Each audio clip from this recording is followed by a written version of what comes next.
Hey everybody, it's Miss Marcy, and I'm here to do my review on The Real Housewives of Atlanta, Season 8, Episode 11, Miss Parks Goes to Washington.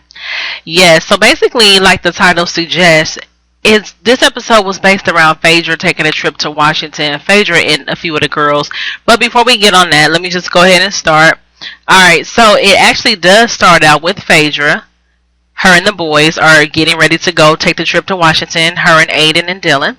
So she's packing and everything, and they're going to Washington for the Million Man March. So they're getting ready for that, and I really do think that Phaedra's reasons for going to be a part of that movement is very. I think it's a very positive thing, and it's good because she has two boys, two black boys, and then their father is incarcerated at this time, which leaves her to be a single mother. And that is actually the statistic in African American households. We hold the highest number of single parent households. And so, and then with her husband being incarcerated, that's another statistic. Black man incarcerated, single mother out here. You know what I'm saying? It's just all jacked up. So I feel Phaedra, and I really like the fact that she's trying to make a difference, and she's not trying to be on some show just to be glamorous. She's trying to use her platform to actually make a difference, and I think that is just remarkable. And she's also going to Washington to gain some support for her, her foundation. Was it Motherless? No. It's our law. What is it? I can't even think of what her foundation is for. That's bad of me. I something basically about her. I'm sorry. Her organization called Save Our Sons. That's what it is. Save Our Sons. I knew it was something dealing with sons or whatever. So anywho, so they're going to Washington for that, and just to be a part of the big movement. The Million Man March was a really big movement this past summer. Basically it was like a part of history because the first first Million Man March was like 20 years ago, so it was just really a big deal this year, well, in 2015. So they're doing that, and she asked Portia to come along, she asked Sheree to come along, she asked Kim to come along because Kim and Sheree also they're raising African American boys, and Portia doesn't have any children, but still it was they asked Portia to come along as well, just for the experience, and I think that is really good that they all went.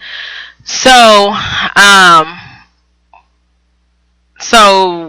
basically they all go to a tent or whatever, and they meet up for this. They meet up to kind of just do like a meet and greet with these very just some people in a higher position or whatever, a part of Congress and everything. And while they're sitting there just talking and everything, Kim, Tootie, was feeling some type of way. And well, at that moment she was acting like Regine, honey. She was being Regine. She felt like the whole situation was not for children to be present. She just felt like she didn't like what the lady had said, because the lady said, nobody likes black. She said black boys are not liked. And Kim just kind of looked like, what? And she basically made an excuse that she had to go get her youngest son together, so she had to go step out the room for a minute. But she really just didn't want to be in the room in that conversation. She did not like the way the conversation was going, and she felt like she didn't want to expose her boys to the idea that black men do have a lot against them in society. She didn't want to. She said she wasn't ready to expose them to that. She wanted to more so take the approach of, just from what I gather, she wanted to take the approach of, okay, if you work hard, you do what you're supposed to do, you'll be okay. But my thing with that is, as far as Kim, I feel like like Phaedra said, I don't have the luxury to sugarcoat, this shit for my boys. You know what I'm saying? And that's true.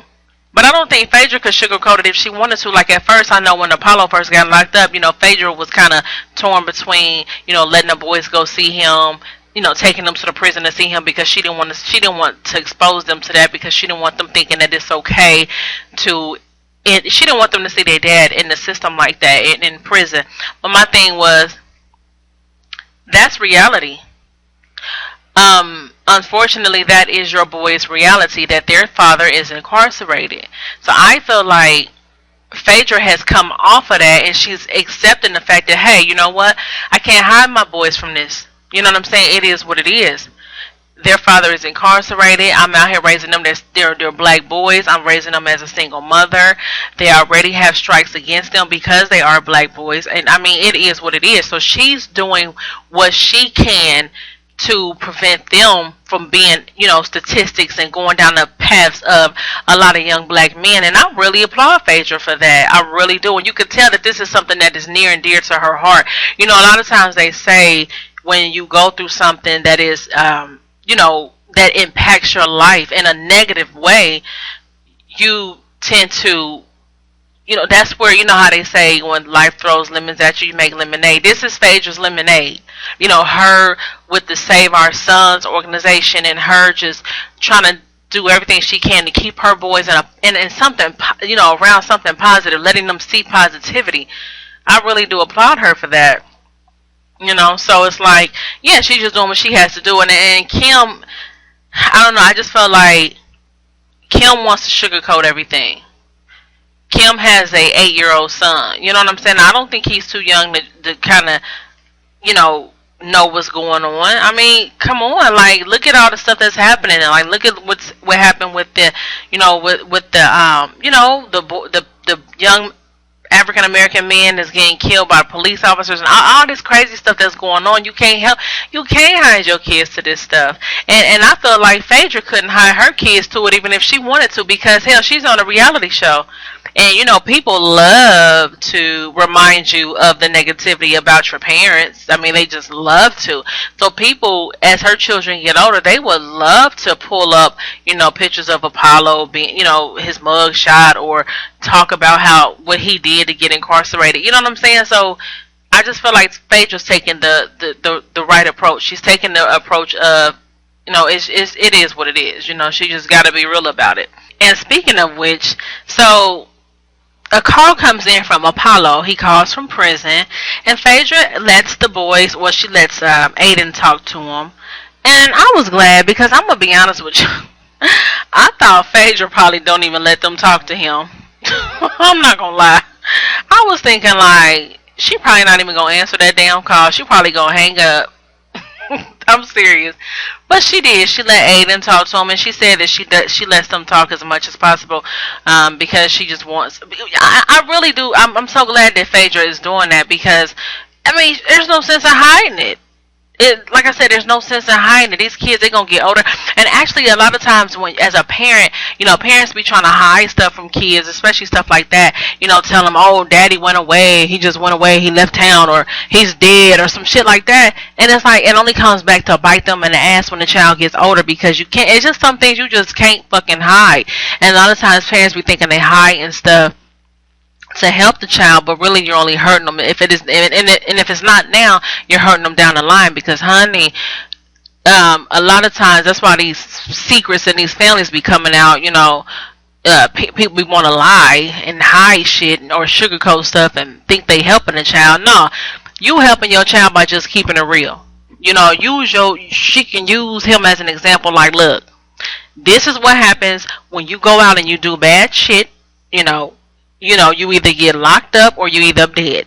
When you go out here and be trying to commit certain crimes or whatever, you know what I'm saying? Just showing them, she could use their father to show them that there are consequences to your actions. So you need to be mindful and be careful of what you do out here. Try to be careful of the decisions that you make. And don't get it twisted. We are all one bad decision away from whatever. So ain't nobody no better than nobody, but I'm just saying, like, she can use that as a way to teach her children that, hey, whatever you choose to do, just understand that there's a price to pay for it, and that there are consequences, period. So I was glad to see that she let them talk to him, actually. So anywho, so Kim left the room, And that was that. So she just left. So Kenya gets a surprise visit from her Aunt Lori and her cousin. Now y'all know in the last episode Aunt Lori left their family reunion. Well, she came over to talk to Kenya and tell her what her reasons were for doing that, and just to kind of talk. And so let me tell y'all something. Now, on the last few episodes, the last few seasons of Atlanta Housewives, you know, since Kenya been on there, they've always shown her and her Aunt Lori being pretty close, and her Aunt Lori was always very supportive of her. You know, because Kenya doesn't really have Kenya don't have a relationship with her mom at all. Ain't no doesn't really about it. She does not have a relationship with her mother. And it's just a real fucked up situation. I mean, I really felt for Kenya.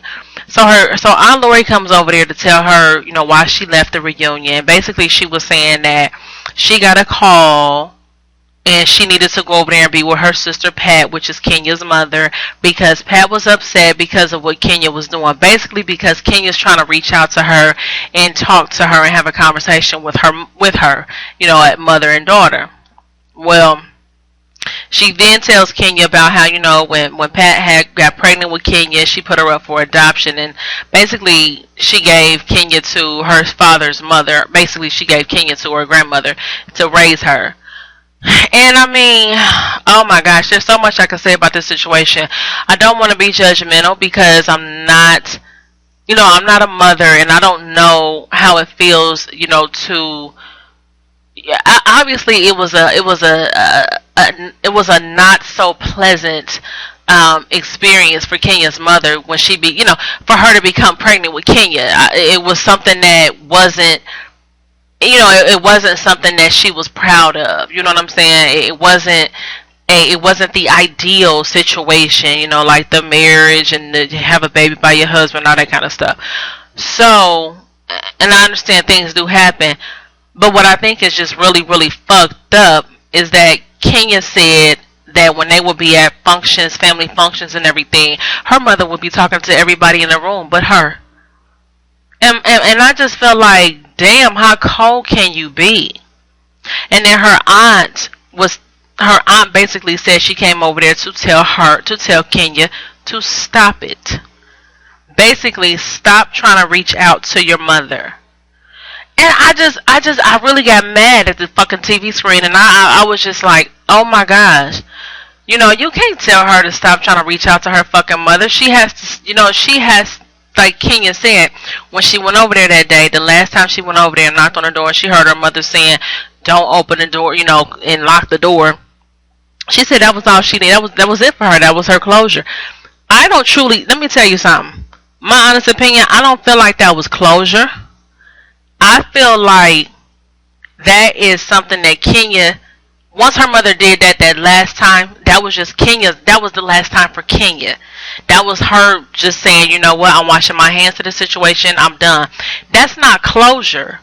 What that is Kenya really, at this point, has no choice but to move on. She's accepting the situation, but I don't feel like it's closure. Closure is your mother actually coming and talking to you and you know, basically accepting your invitation to have a conversation with her. And since her mother has never done that, I mean, how the fuck can you sit in the house with your own child that you pushed out and you talking to everybody but your child? Oh my gosh, treating her like she's invisible. That has got to be the most hurtful shit. Because if don't nobody love you in this world, it's supposed to be your mama. I don't give a fuck if you don't have your dad. I don't give a fuck who you don't have. But if anybody's supposed to love you, it's supposed to be your mama. And for a mother to treat their child like that, oh my gosh, like I can't imagine. I cannot imagine that. Kenya might as well had not even dealt with that side of the family. Because I know me, that would have fucked me up. Being a part of my mother's family, like being a part of my mother's side of the family, and everybody in the family know how fucked up she treated Kenya, know how she ignored her and just acted like Kenya didn't even exist. And they sat back, and her Aunt Lori tried to say, well, you don't know what we said to your mother when you wasn't around, because Kenya was basically trying to say, like, you know, Kenya was feeling like they was just taking sides with her mother and nobody was seeing her side. How you gonna come to my house and tell me to stop? Stop trying to reach out to her. That's my mother. And it did for a second feel like her aunt was taking sides with her mother. Like nobody's telling her mother how fucked up and how wrong she is. But her aunt said, how you know we haven't said that to her? You know, she's just like you. If we get on her, she just, she claps back. But here's my thing. When it comes to family, I cannot stand when a mother or even a father is just treating their child so fucked up. Like sometimes, you have those deadbeat ass fathers who are not even really in their child's life and don't do nothing for their child, but yet that child is close with his mother or his sister, their aunt, their grandmother. And it's like, how the hell? But you know what? I guess at the end of the day, what it comes down to is you can't make somebody do something they don't want to do. And I don't care if it is a mother, daughter, father, mother, child, father, child situation.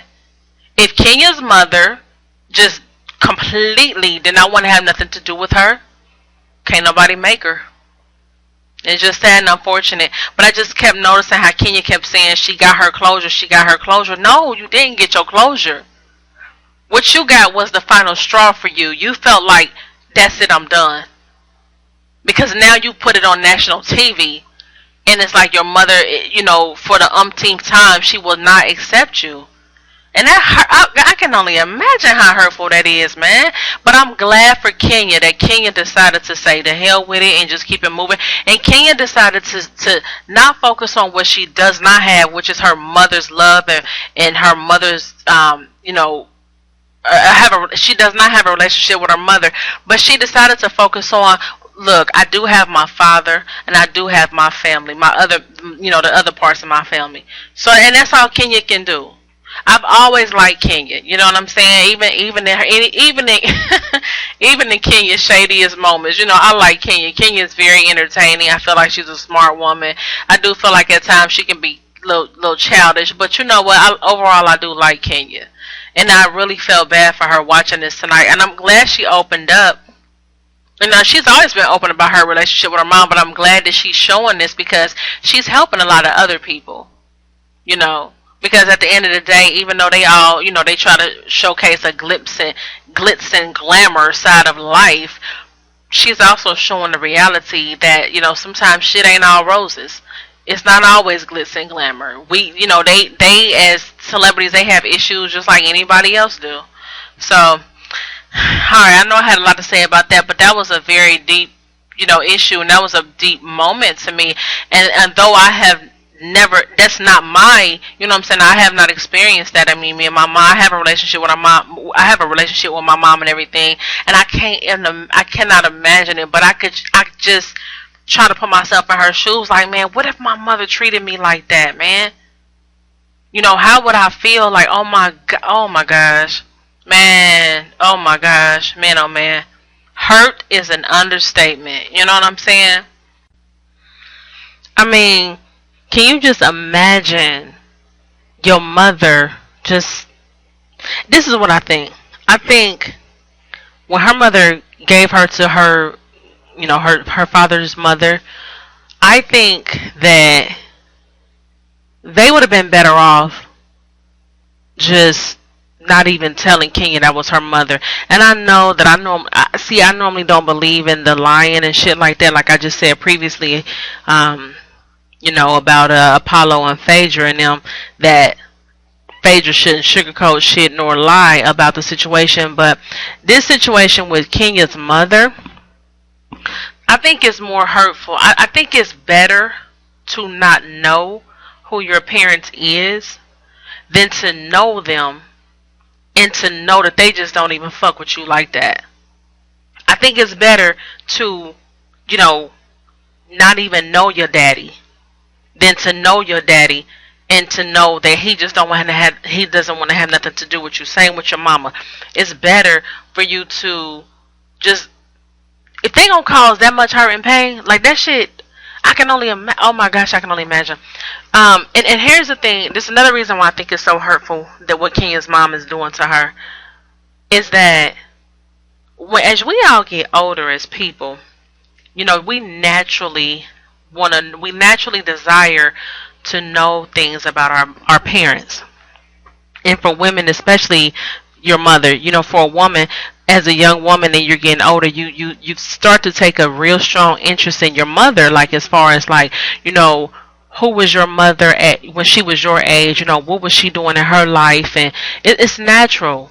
Or if you really don't have much of a relationship with your mom or your dad, you start to want to reach out. You just you it's a part of you growing as a person. It's a part of you finding yourself and learning who you are. You kind of, your parent is kind of that leverage for you, because you came from your parents, so it's natural you always go back to your origins. And I just think it's just so sad that her mother won't even allow her the opportunity to get to know her. There's probably a lot of questions Kenya want to, there's probably a lot of things Kenya want to know, like the questions she might have, and her mother just won't give her that. They may have more in common than what she may think. I can't imagine my mother calling me on the phone and telling me, don't ever call me mama again. This is what I read in an article that Kenya said her mother did. She said she was 4 years old and her mother called and said, don't ever call me your mama again. Like, oh my gosh. Like I said, that family would have been better off. Kenya would have been better off. I don't know. I just feel like she'd have been better off not even having nothing to do with her mama's side of the family. Because I don't know. Then again, I can't say that because the other family members, they did show her love. But it's just hurtful to know that your mama acting like this, and then now everybody else just kind of looking like, turning a blind eye to the shit. Like, I don't know which one is hurtful. I mean, I don't know which one is more hurtful, to be around this family and see that they, they know that your mama acting like treating you like shit, or just to not even know them at all. I mean, you know what I'm saying? At least if she didn't know at least if she didn't know who her mama was, she wouldn't, I don't think the pain would have been so severe. But then again, like I said, she probably would have started, trying to find out who her mother was as she got older. And then her mother probably would have acted the same, so it still would have been a hurtful situation. I think either way it go, it would have been a hurtful situation. It was going to be a hurtful situation for Kenya because of the situation that she was born in. That's unfortunate too. That's why, man, it don't pay to be out here. I don't know, man. I just think that for women, we just got to be careful when we lay down with people, certain situations, because the thing for children is, and all of us, we don't get to choose our parents. You know what I'm saying? And I've seen situations where, a married man will be cheating on his wife, not mess around and knock his jump off up, get her pregnant or whatever, and it turned into a bad, nasty situation, because at the end of the day, a lot of times these men will go out here and cheat, but they don't be want to leave their wives, honey. Most of the time they don't. So what happens is, when the jump off get pregnant, he either A, wants her to get a fucking abortion. Of course he does, because he don't want his wife to know. And then if the woman chooses not to get an abortion, she has the baby, but the father, he don't really want to have nothing to do with the baby. You know what I'm saying? I mean, just not only that, but that his side of the family, a lot of times, really may not want to have nothing to do with the baby because of the situation. It's the child, and the only person that loses out really is the child, because they were brought into a fucking unfortunate situation that they didn't even ask to be brought into. So it's like I said, the child gets the shorter end of the stick. So we don't get to choose our parents, and it's just messed up that Kenya had to suffer, meaning, she didn't have a mother because of the situation she was born into. Now, her mother could have chose to, be in Kenya's life, but hey, I guess the situation was just so messed up to her, she just didn't want to have no parts of Kenya, her own damn daughter. I wonder if her mother have other children. I wonder if Kenya's ever said that she has siblings through her mother. That's crazy. But Kenya doing, Kenya doing what she need to do, and I actually think that after this, Kenya's gonna find true love. Because I read an article where she was saying that she's always talked about how she wanted a family of her own and everything, and how her relationships didn't work out, and she realized that it was because of her. She had some healing that she had to do from the inside out, and I really think that this whole thing for her is therapeutic and it's something that needed to be done. She needed to get this out. She needed to reach out to her mother one last time. You know what I'm saying? And I think that now she's going to go through a stage of acceptance.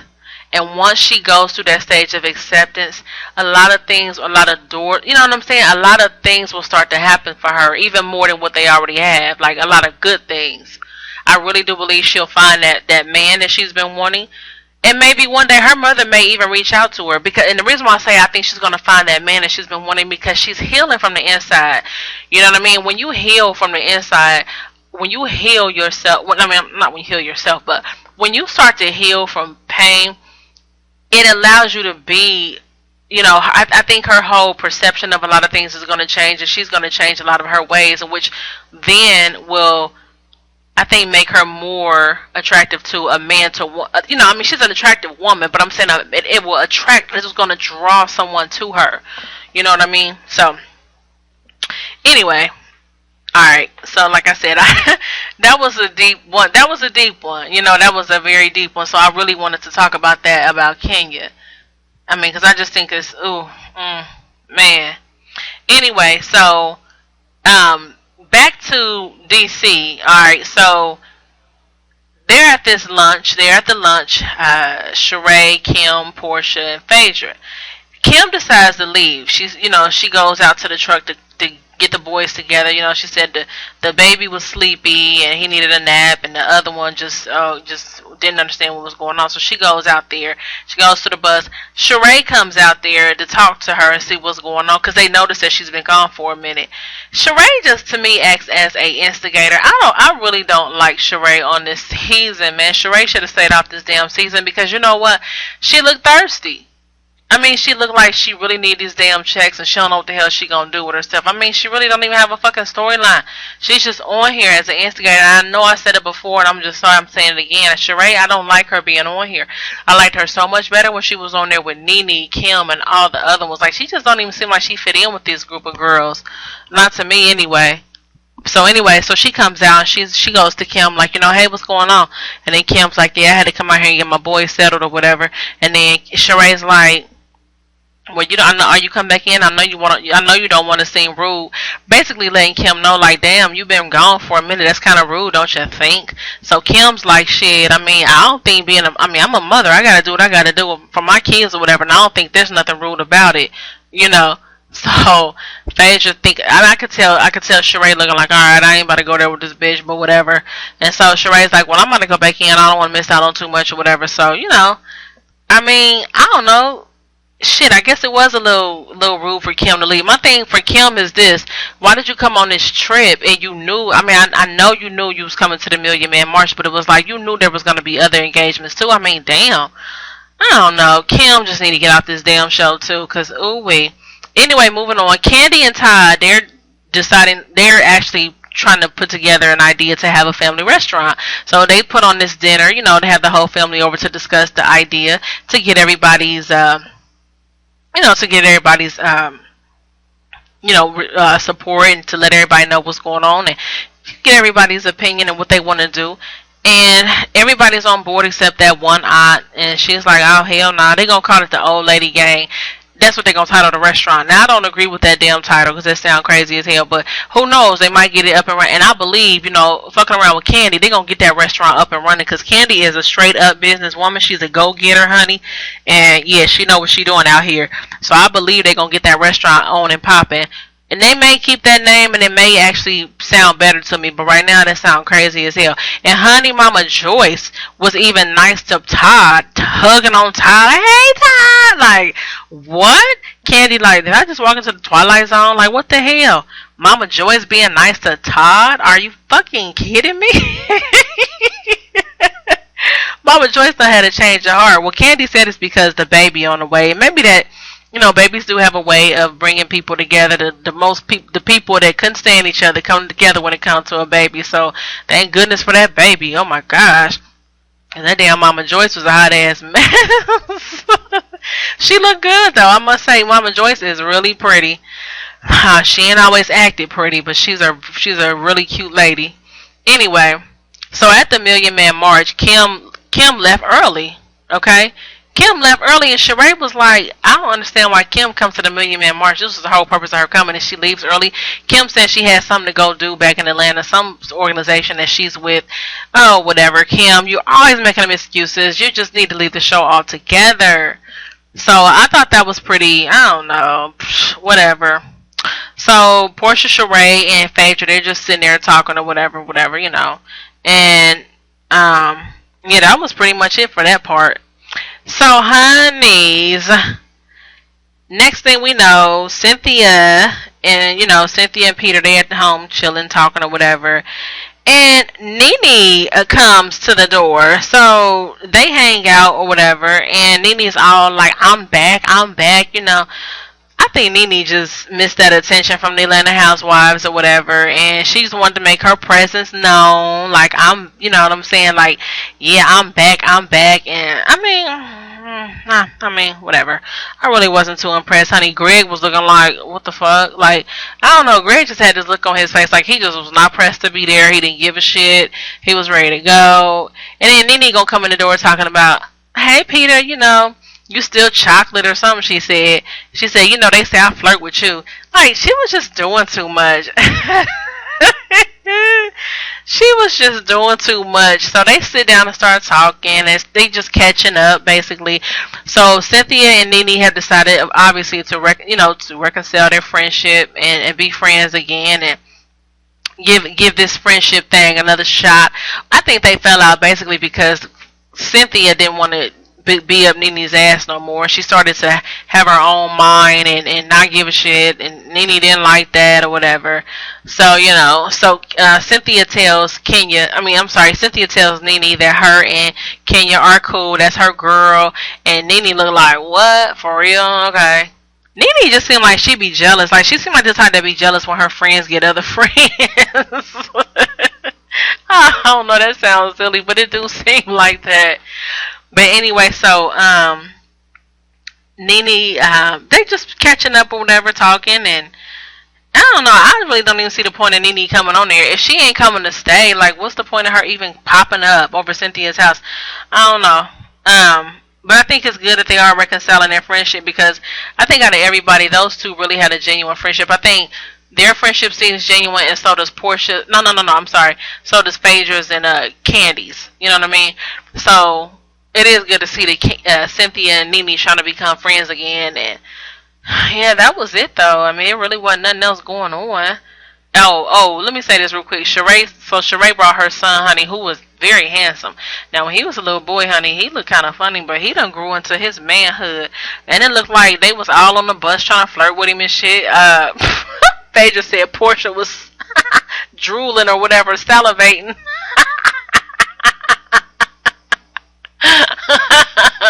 Portia with her hot ass.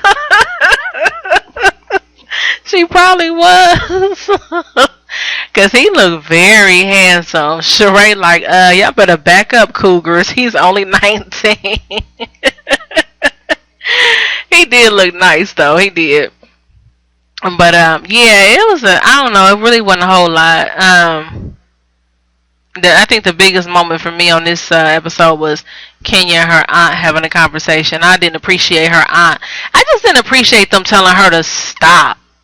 You know. So yeah, that was it though, y'all. If I left anything out, feel free to leave that below. Drop that shit below. And thank y'all so much for tuning in. And again, this is Miss Marcy. Stay tuned for my next review. Alright, y'all. Holla. Peace.